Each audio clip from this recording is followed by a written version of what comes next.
Week 8, on commence le recap. On va un peu de temps. On a déjà assez perdu du temps aujourd'hui. Donc, premier match-up, on avait les Bennies qui rendaient visite aux Cox. Les Bennies, grosse surprise. L'upset 129.26 à 61.50. Le plus bas score de la semaine pour les Cox. Il n'y a eu vraiment pas beaucoup de production. 61.50, c'est le plus bas score de la semaine, mais non seulement pour toute la saison des Cox. Donc, en caisse une défaite, seulement la deuxième défaite cette année, mais c'est assez pour les descendre au classement de la deuxième place. Et puis, ben, les Bennies, avec un retour de production de leurs joueurs, se retrouvent à 4-4, 6e, donc avec 2 victoires de suite. Écoutez, Michael Vick blessé, moins .70. Darren Sproles, 0 points. Nowhere to be found dans le match des Bills. Et puis, c'est ça qui a vraiment fait mal aux Cox. Également, Brian Hartline, 3.70. Ça n'a pas été facile de leur côté.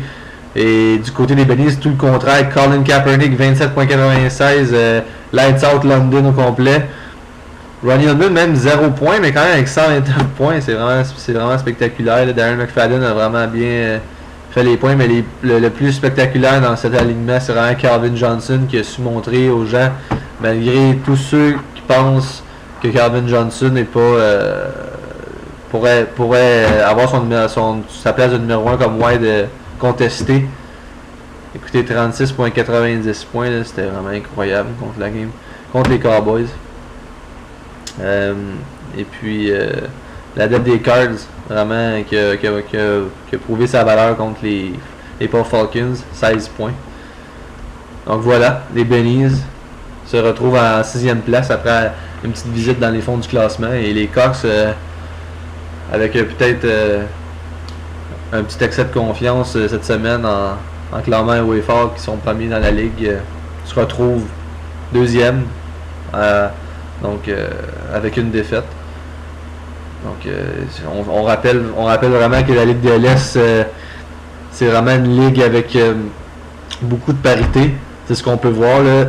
Si on regarde le classement à partir de cette semaine, entre le numéro 10 au classement et le numéro 3, il y a seulement une victoire qui les sépare. Donc, c'est vraiment, vraiment serré. On approche du dernier droit dans la saison. Donc, chaque victoire est importante, chaque point c'est important. Donc, les Cox vont falloir qu'ils fassent attention les semaines prochaines pour s'assurer de maintenir le cap en série. Troisième match-up, on avait les Dallas Cowboys face aux T-Bows.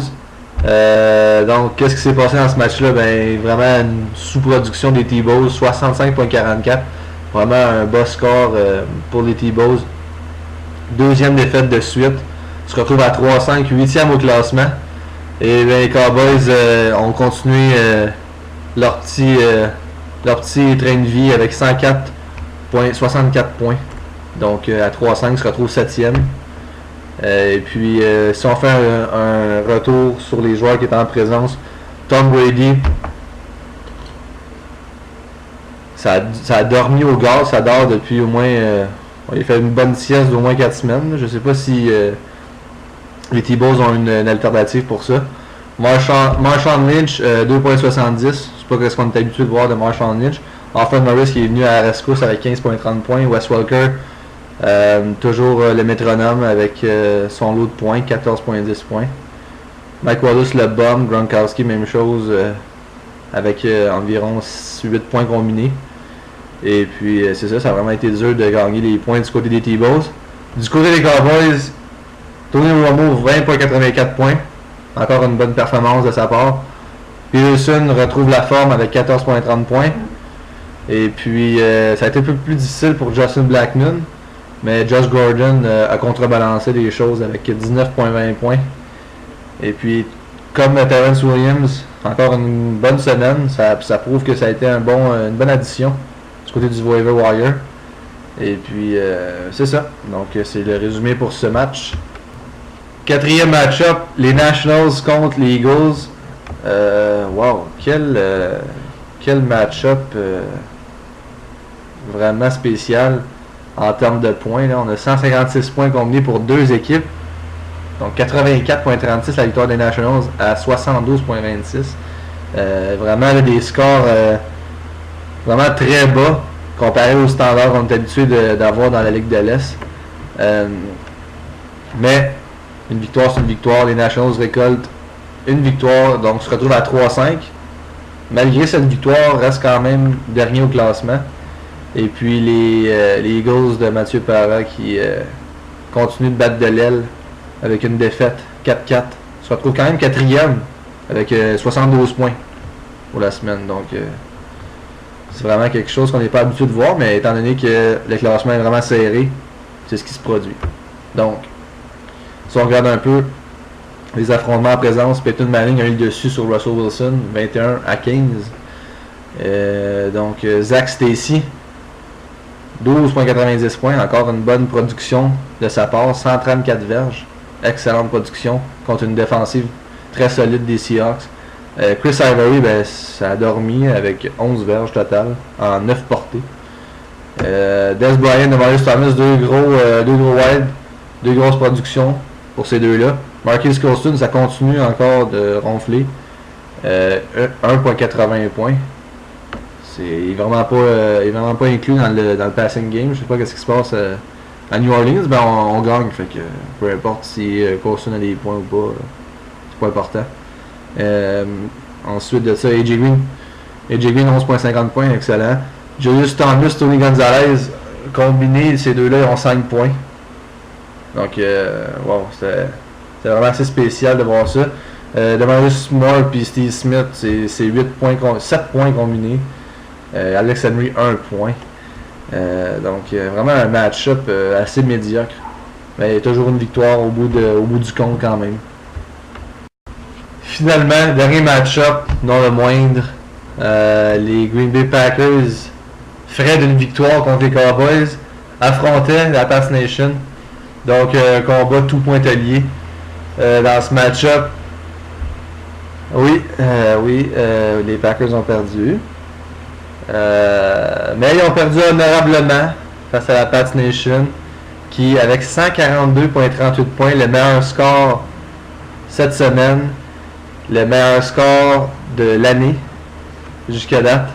Donc, qu'est-ce que je voulais que je vous dise? C'est beau, Jeter, tu m'as battu. C'est ça que tu voulais entendre. Je sais que tu dois saliver en ce moment là, à me regarder dire ça, là, mais tu m'as eu. C'est honorable de ta part. Écoutez, la production de la Pats Nation, Drew Brees, 33 points.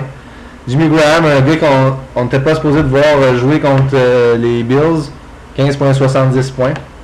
Je l'avais mentionné à un certain propriétaire que j'étais content de voir Jimmy Graham sideline. Finalement, j'ai peut-être parlé trop vite. Et puis, ça m'a coûté cher.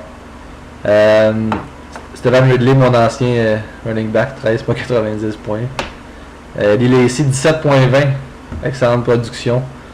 Mais vraiment, là, le point qui m'a fait le plus mal, je pense, c'est vraiment Andrew Ellington, le running back de l'ombre de la Pats Nation, avec 22.20 points, 154 verges, un touchdown. Comment vous voulez défendre ça? Je sais pas. Larry Fitzgerald, 10.80 points. Donc, la meilleure production de l'histoire de la Ligue de l'Est, la Pats Nation, cette semaine. Et de mon côté, ben, Cam Newton, une bonne production. Reggie Bush, une bonne production. Lamar Miller, une bonne production. Eric Decker, un peu en deçà des attentes. Antonio Brown, quand même une production raisonnable. Jason Witten, je sais pas ce qui se passe. Jason Witten, il est plus impliqué dans le passing game des Cowboys. C'est décevant un peu. Jared Boykin, répondu à l'appel. Et puis, mais Steven Hauschka, une game assez bizarre contre les Rams. Il n'était pas impliqué 20-20. Et les Broncos, avec 20 points. Il était à 0 points à la demi. Et puis on fait 20 points dans la deuxième demi pour me donner un petit espoir de remporter le match-up, mais non. Je me fais torcher par 42 points. Donc j'espère que ça va changer les choses la semaine prochaine. Donc la Pass Nation se retrouve 4-4, 5e au classement, dans le milieu de peloton. Et puis la défaite des Packers les repousse 9e au classement, à 3-5. Et oui, c'est ce qui complète la semaine. Rendez-vous jeudi, l'Halloween des Scums. TNF chez Mathieu. Donc à jeudi les gars.